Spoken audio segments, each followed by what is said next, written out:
Good day everyone. In this video, I will be showing you how to close documents on Google Docs. This tutorial will be straightforward and easy to follow, so anyone should be able to do this if you watch carefully. Now do not worry if you're not familiar with the interface of Google Docs, as I will be here to guide you and show you the step-by-step process on how to do so. Now, let's get started. Before proceeding, please make sure that your Google Docs or your Google Chrome is completely up to date so that we will not encounter any errors along the process. Now, as you can see, I'm currently at the homepage of Google Docs. Right here, we can locate the recent documents that I've previously opened. Let's say for example, I open this one. This is a whole Google Docs document file containing different paragraphs. Now, how do we save this, or how do we close it knowing that it's completely saved?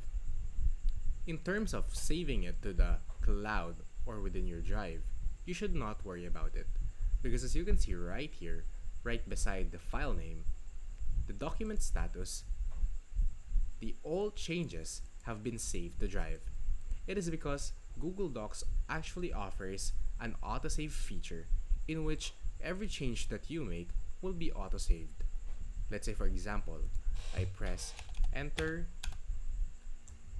Please pay attention on this logo right here, the cloud logo. If I type in please subscribe, as you can see, every change that we make has been saved to the drive. It is because of the autosave feature offered by Google Docs. Now, how do we close this document?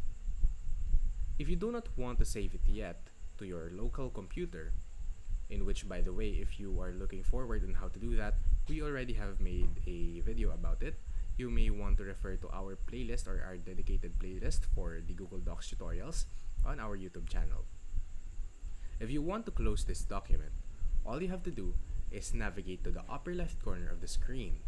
As you can see, we have three buttons right here. Please press this button right here to be redirected to the home page once more. Now do not worry if you've not saved it, because once again, the Google Docs has an autosave feature. As simple as that, we have closed our Google Docs document. If you want to close the Google Docs interface itself, you can just do so by pressing the X icon on our tab right here. And as simple as that, we have now closed the document on our Google Docs. If you learned something in this video, please do not forget to subscribe and click the notification bell, as well as drop a like and comment down below. From here, I'll see you guys next time, and thank you for watching. Goodbye.